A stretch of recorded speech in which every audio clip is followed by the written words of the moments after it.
Hello again. Welcome to Hospitality Intelligence and Analytics course videos. And in this video, I wanted to add something in how to use ChatGPT to business analytics. This is the basics, the part of the customer analytics practical video I was doing. There are some data sets for the get satisfaction surveys, and we are just gonna go on those basically to see if we can use ChatGPT and what kind of issues or things we need to be considered.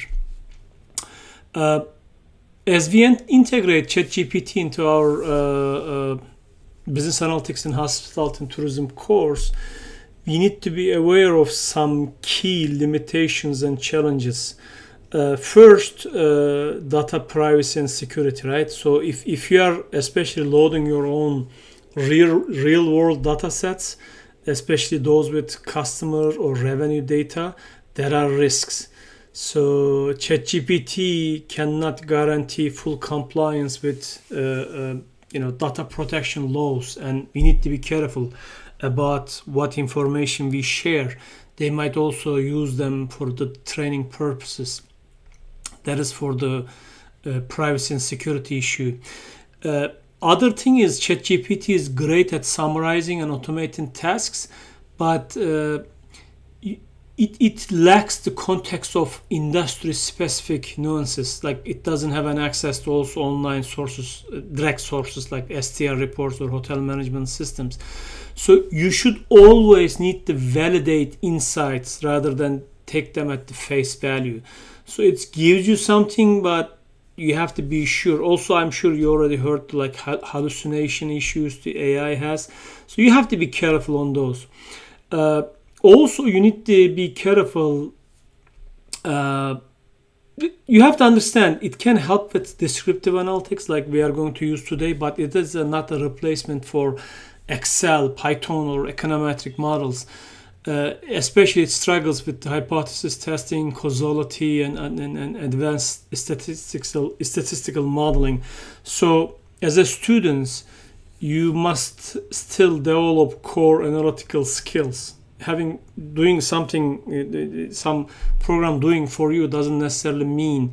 Do you remember the term garbage in, garbage out? It gives you answer no matter what. So you have to be sure it gives you correct answer. Another issue is bias and ethical consideration. AI models inherit biases from their training data.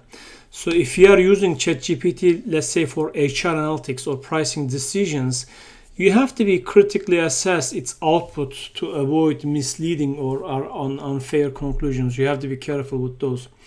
And also, in the end, for a short term, just to look at it, something is good. But if you are heavily rely on ChatGPT, you might miss out on learning hands-on skills needed for real-world analytics. We should use it as a tool, maybe for idea generation and automation after the, find out the issues and the fixes, how to fix those issues become apparent. That you shouldn't use for substitute for problem solving and deep analysis. Basically, you have to understand what you are using. That's what I'm trying to say. Now, to get the best results from ChatGPT, we need to focus on writing better prompts. That's what is, or sometimes they call the prompt engineering. So quality of the response depends on how well we ask the questions. I'm going to give you some, of course, example, but you have to be clear and direct. So you need to avoid like vague prompts like analyze this data, right? So you need to be specific. Summarize trends in hotel occupancy rates over 5 years using descriptive statistics or even the specific statistics. You should always provide a context. ChatGPT doesn't know what you're thinking. Give it details. Like, for example, I'm a revenue manager for 5-star resorts. Based on this uploaded data sets, what factors influence room pricing? Like, something like that. Be specific about the formats. If you need a table, ask for one. If you want bullet points, say so. Like instead of explain customer segmentation, you say like list 3 best segmentation techniques for hotels with examples and giving data sets or something like that. Be sure to structure complex requests and when you do that, especially multi-step analysis, is break it down. And in the end, if the first response isn't quite right, refine your prompt. Always ask questions. You can even ask for feedback. Now let's start with here in the satisfaction data set we use with our Excel. Now, in order to make things faster, I wrote some of the prompts earlier. Like, for example, you are analyzing guest satisfaction score for GSS hotel. I'm telling the ChatGPT, calculate the average rating for each satisfaction category. I'm giving the categories. Round the results to 2 decimal places, then create a bar chart displaying the average rating for all categories. So it's giving what is in there, just giving the example of the data set using Python.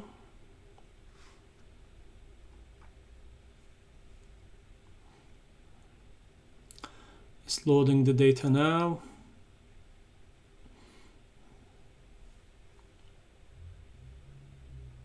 Okay, these are the results, right? Now the second step is, of course, now we can see the results here. You can compare with the also Excel work, the previous video, to see if any issues. Now, one thing I want to add here, because the original bar chart started at the y-axis from 0, which is a standard practice to maintain accuracy and avoid misleading visualization, right? You remember from our visualization chapter. However, since all satisfaction ratings were relatively high, between 3 and 5, the differences between categories were not visually obvious. To enhance clarity, I want to adjust the y-axis start from, let's say, 2, so making variation between ratings more noticeable without distorting the overall scale. So, once again, we are clearly saying that create a bar chart displaying the average ratings for all categories starting y-axis from 2 instead of 0 to enhance clarity.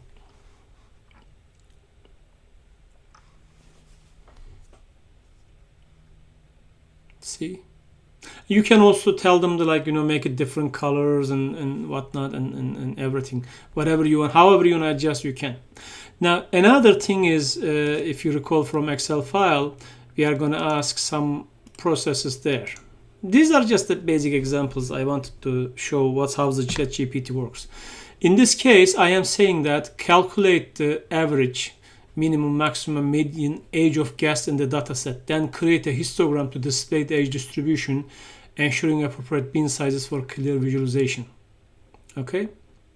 See, I mean, in our example, I guess it was different in the Excel file, but it's divided into tens, and it just shows what's the age of distribution look like. We can do similar things for, say, gender. Calculate the percentage distribution of guests by gender, then create a pie chart to visually represent the gender distribution.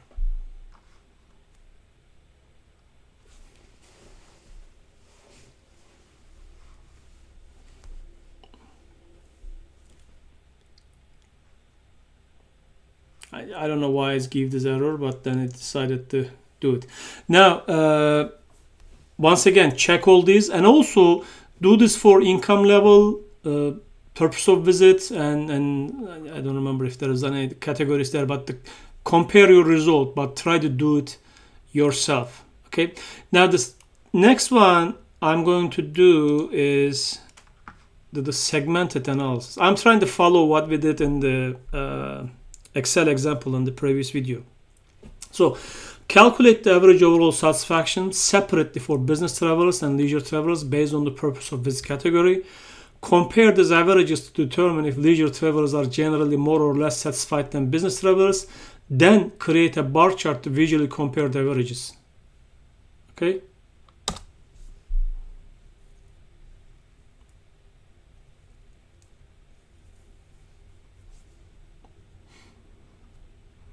It is also very good tools for learning. I mean, even if you don't take it directly, you can look at separately, see is what kind of like, for example, if you are working in the Python, how to load and what kind of comments you can use to generate your own Python programming as well.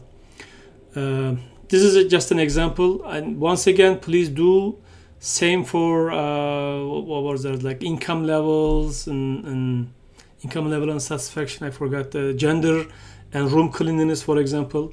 You can do same. Now, I guess if I remember correctly, we did touch points benchmarking as well. Let's do that. This is going to be a little bit more complex. Now, calculate the ratio for each touch point score, right, to overall satisfaction. Round the results to 2 decimal places, then create a bar chart where ratios less than 1 are displayed in red, ratios greater than or equal to 1 are displayed in blue. I also added rotate x-axis labels by 45 degrees to improve readability. And let's see how it's gonna go.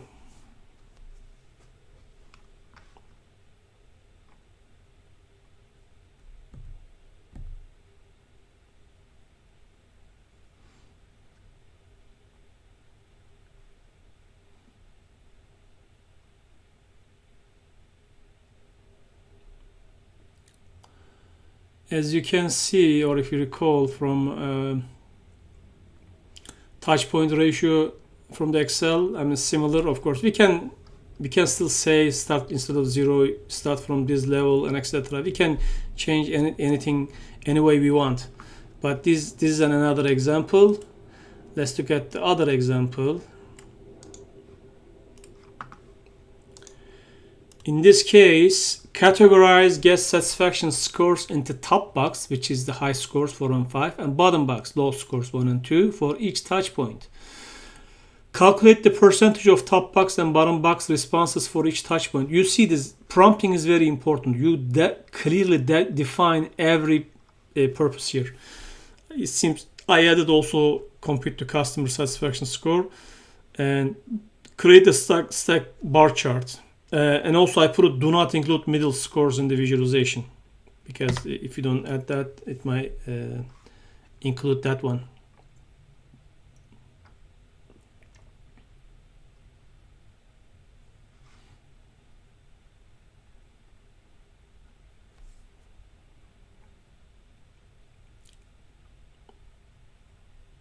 See, it's beautifully represented.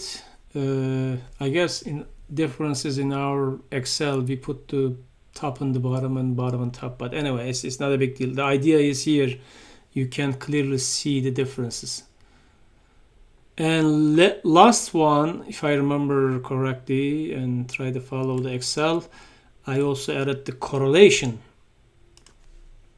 Calculate the correlation between each touch point and overall satisfaction. Identify which touch point has the strongest positive correlation with overall satisfaction, which is the weakest correlation. Rank the touch points from highest to lowest correlation, and which aspect have the most impact on guest satisfaction, and create bar chart displaying the correlation values, highlighting strongest correlation blue and weakest in red.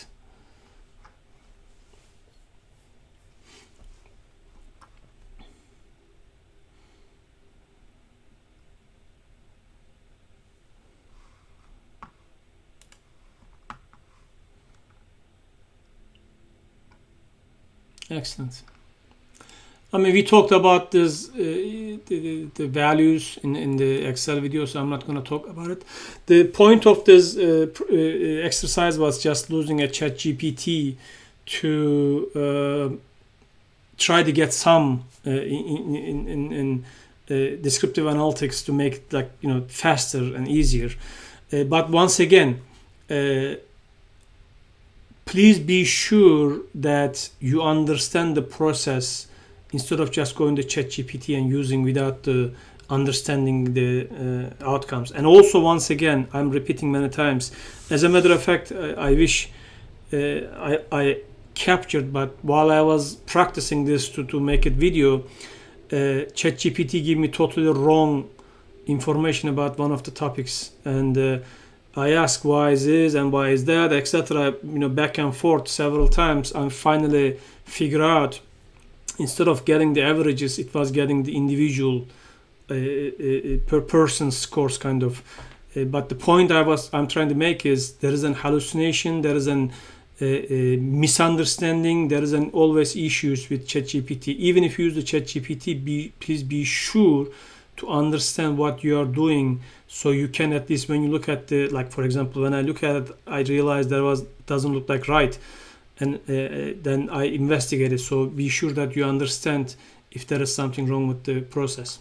So I will try to use this as much as I can in ChatGPT usage in the other practical videos as well, but we'll see how it's gonna go. Thank you for watching.